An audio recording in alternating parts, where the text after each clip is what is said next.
Good evening. I'm very excited to be here this evening, and I want to talk with you about your journeys. But before I do that, I want to make a couple acknowledgments. First, to Manchester University. I graduated from there in 4 years, and I'm very thankful for my experience, if for no other reason than the fact that I met my beautiful wife, Brooke.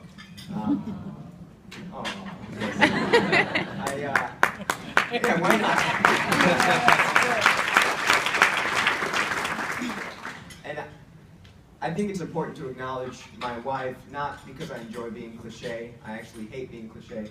However, everything you're going to hear about me tonight, everything you're going to get to know about the man that's on this stage has been shaped by her. And so it's important to keep that in mind and to remember that. So, thank you, babe. Again,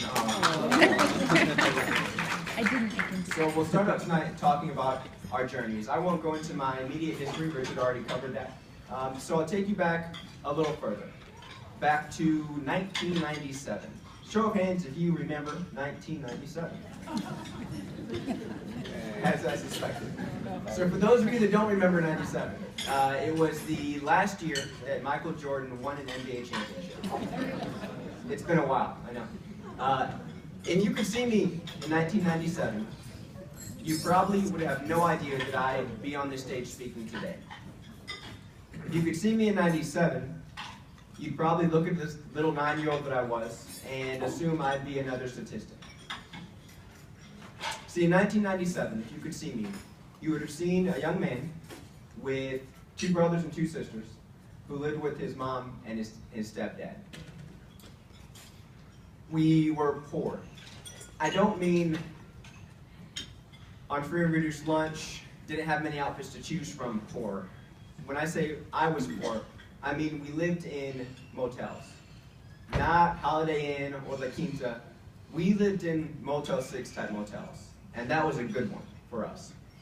See, most of our motels were roach infested. They were dirty, not clean establishments in any way, shape, or form. So when I say we were poor, that's what I mean. We were poor. On top of the poverty, we had neglect. My parents, to be quite frank, I don't really think knew exactly what they were doing. And they would often leave us for hours on end to go do God knows what. And so, me being the oldest, I was in charge. I would take care of my siblings. Sometimes I'd cook. Sometimes I'd discipline. I was the protector. And that's a role that still sticks with me to this day. I protect those I love. So on top of the poverty, on top of the neglect, we had abuse. Particularly from my stepdad. My stepdad would regularly hit my mother. He'd regularly hit, punch, kick us. There's actually one moment in particular that really stands out to me when I reflect on my past. My younger sister Kim had done something to really tick my stepdad off, and I have no idea what it was. But he got so angry, he wrapped his hands around her throat, and he started strangling her. And I remember it because I stood there, and as the oldest brother, as the protector, I wanted to step in. I wanted to stop him. I wanted to do anything, but I couldn't. All I could do was stand there. I was literally frozen with fear. I couldn't speak. No noises, nothing. I just watched for what seemed like hours, but was in actuality probably 5 or 10 seconds. Until my mother stepped in and convinced him that it wasn't worth it to take his hands off. But it's one of those moments that you don't forget. It's one of those moments that sticks with you and is etched into your memory. So on top of the poverty and the neglect and the abuse, we were exposed to things that no one, let alone any children, should be exposed to. My parents smoked, my parents drank, so by the age of 6, I tasted a beer. By the age of 7, I put a cigarette in my mouth. But more importantly, being in a motel, things happen that we shouldn't see. Things happen that no child should ever have to see, and those things stick with you. They scar you. So this was the environment that I grew up in for the first 9 years of my life. On top of all those things, my stepdad was in and out of the picture. Sometimes he'd just leave to go find a job or find a house. Other times he'd get arrested.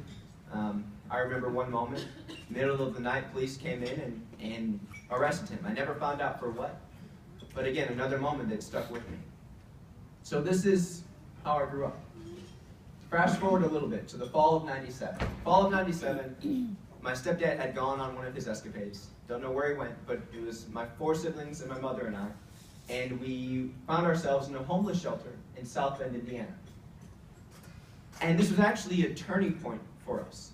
See, in this homeless shelter, it was the first time we had any sort of stability. I was enrolled in school for the first time at the age of 9. I had friends, not many. I was still the smelly homeless kid, to be quite honest, and so not many people liked me. But I had a couple. I even had a little girl that I had a crush on. And so, for the first time in my life, I felt kind of stable, somewhat normal. Then my stepdad comes back into the picture in December, and he decides that he wants to take us all to Madison, Wisconsin. Apparently, he found a job, found a home. He wanted us to go with him. My mom seemed fine with the idea, but somewhere along the line, a judge intervened, and I don't know how or why to this day, but my parents were given an ultimatum. They could leave to Wisconsin without us, or they could stay with us. What happened next marks another turning point along my journey. I was standing in the homeless shelter kitchen. This was a kitchen that was important to me because I'd had memories there. I had spoken with friends there. I'd laughed so hard Kool-Aid came out my nose there. I had a lot of good memories there. But this memory would turn out not to be so great. My mother, whom I was very close with, walked up to me and she said, "Ben, I'm going away for a while, but I'm going to get an attorney and we're going to come back and we'll get you. We'll get you back." And then she walked out the door. And as she walked out that door, she took my heart with her.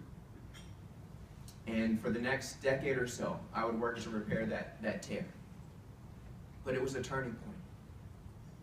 After that, we were put into foster care. We stayed in South Bend for a couple of days, and then the state reunited my siblings and I, and we were sent to a home in Northwest Indiana, Hobart to be precise. This was another turning point. This home was a home full of love. They were a strong Christian family, middle-class family, and they provided us with a level of stability we had not yet had.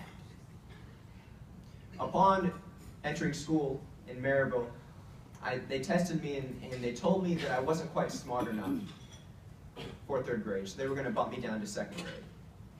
As you can imagine, I was messed up. Every ounce of stability I had was ripped from me, and now on top of it, I'm not smart enough. In the midst of all this chaos, my foster mom sat me on her lap, and she gave me a piece of advice that would become a motto for me. She said, "Ben, you can be upset about all that's happened to you, and you have every right to be.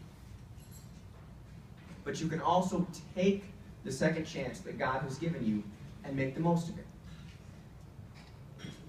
Made sense to me. So that's what I would proceed to do. Every chance I got, I was going to take it. Fast forward 18 months. We're happy, we're healthy, we're thriving in this home. But there was one piece of unfinished business. The state was looking for an adoptive home, a permanent home. And I knew that. One day my foster parents walked in and they told us the state had found that home, and my heart sunk. I thought to myself, here it goes again. My stability is going to be gone. The things that I know, the areas I'm comfortable in, are going to be torn from me. Life sucks again. They sat us down and they said that the home the state had found for us was the home we were already in. They decided to adopt us. This marks another turning point. And I can't tell you, as I reflect on this, how much it means to me. See, these people had already raised 6 children of their own. They didn't need to be parents. They weren't fulfilling some internal urge. This was out of the goodness and the love of their hearts that they took 4 of us in. So after that final hurdle was cleared, we took off. We had the stability we needed. We had the love we needed. We excelled. I entered honors classes. I took on leadership roles in school. I joined sports teams. Ended up turning down an offer from Notre Dame to go to Manchester. And long story short, now I'm here. All because of that decision. That's the short version of my story. Now I want to share with you some things that you can take from my story for your own journeys. Because each of you is on a journey. Many of you have just started out. Some of you have overcome similar hurdles. Some of you will face future hurdles, maybe even greater than what I've already faced. So what I give you tonight, I hope you can take with you and apply to your own journey.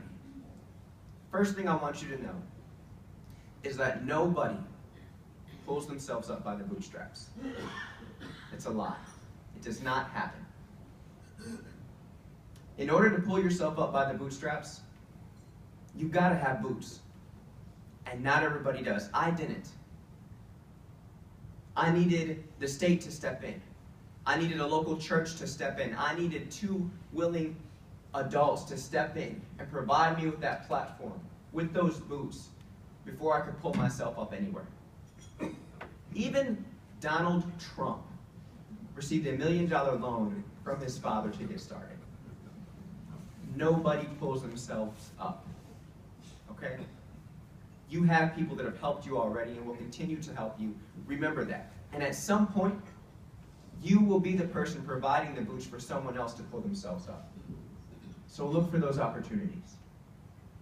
Secondly, as you're on your journey, you're thinking about your purpose. You're thinking about where you'll go. I'd like to remind you that your purpose is not some far-off future point. Your purpose is present. By that I mean, there are moments of purpose that each of us are gifted with each and every day. My younger brother actually helped me realize this. I was at a point where I was frustrated. I know what I want to do in life. I want to work for the federal government. I want to get involved with international politics. Frankly, I want to change the world. That's my goal, right? But I felt like doors kept shutting in my face, and it was getting frustrating.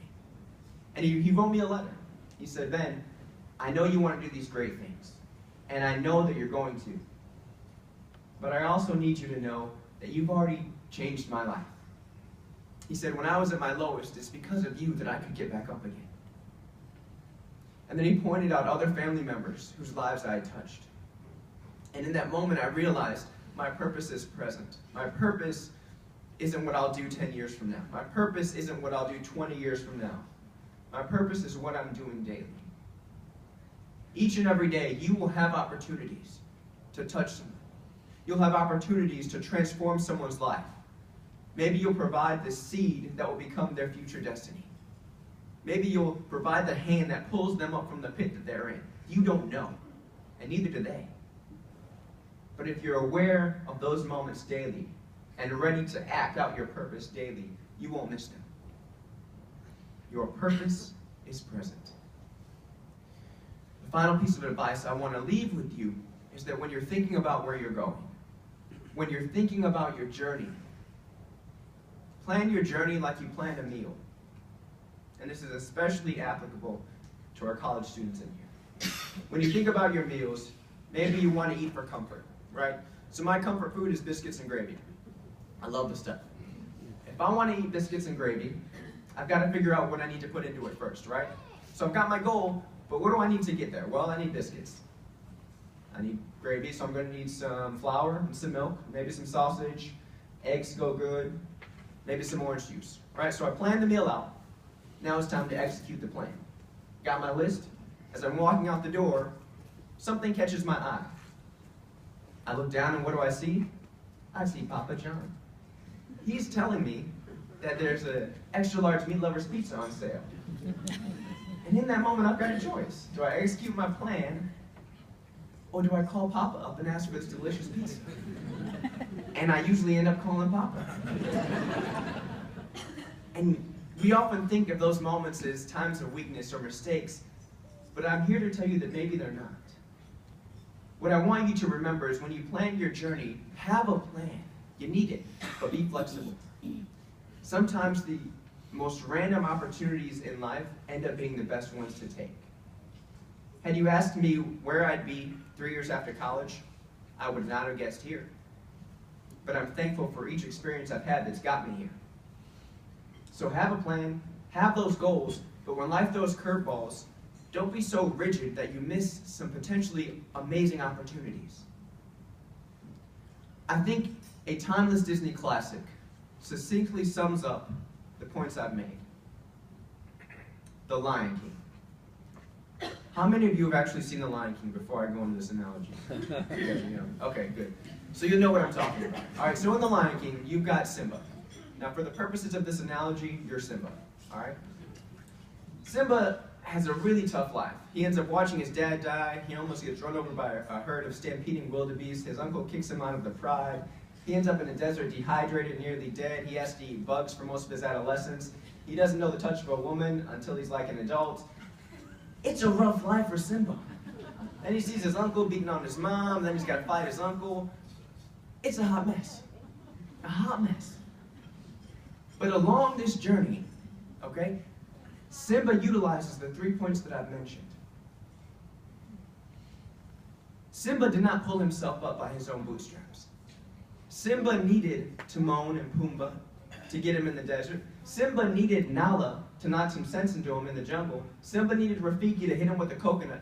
Simba needed all those people to help him stand up before he could fulfill his destiny. You have Timon and Pumbaa. You've got people in your lives that remind you to enjoy each moment. People that help you take a step back and appreciate all that you have. You've got knowledge. You've got people that will pull that purpose out of you even when you've forgotten about it. You've got Rafikis. You've got those people that will challenge you and press you and that won't give you any easy answers, but they'll help you find the answers within yourself. Just like Simba, you've got all those people in your lives. Simba, whether he realized it or not, lived out the fact that his purpose was present. His purpose wasn't just to bring prosperity back to Pride Rock. He provided meaning for Timon and Pumbaa, gave them something bigger than themselves to believe in. He reinvigorated Nala. He gave her hope and a dream again. He encouraged his mother. As soon as she saw him, it was like life and relief flushed right back into her body. All those were times that Simba's purpose was present. They were all equally part of his purpose. And Simba, again, whether he realized it or not, was flexible. He didn't know he'd end up in the desert, but when Timon and Pumbaa went to scoop him up, he could have said, "Peace, I'm out." He didn't. He rolled with it. He ate grubs in the forest for a while. Then when Nala tried to eat Pumbaa, he could have said, "Hey, it was good seeing you. I'm going to stay here." But he didn't. When Rafiki slapped him, he could have got ticked. He did. But then he still went after him. Every time life threw him a curveball, he responded, took the challenge, and took the twist in the plot. You probably didn't know Lion King was that deep, did you? Life's going to throw you some curveballs. As you finish school and graduate, you'll deal with sexism, racism, xenophobia, global warming, and maybe Donald Trump. And all of those are very frightening, especially the last one. But I'm here to tell you that if you can apply even one of those 3 points that I shared with you tonight to your journey, you can take those challenges head on. When I was getting ready to graduate, alumni would often come back and tell me, "Oh, man, enjoy college. The real world sucks." And they're right. But it sucks if you're not ready. If you're ready for it, it's just like any other challenge. So as you hear that, don't believe it. Tell them it sucks for you. I'm sorry. I'm gonna blow it out of the water. I hope that as you've heard my story, you've been able to relate at some points. And I hope you're able to use one of these 3 things along your journey. So remember them. Remember that no one pulls themselves up by the bootstraps. Remember that your purpose is present each and every day. And remember to be flexible. When life throws those curveballs, swing. You might miss. It might be a home run. You don't know if you don't swing. Thank you for your time. I appreciate the opportunity to speak with you, and I wish you all the best.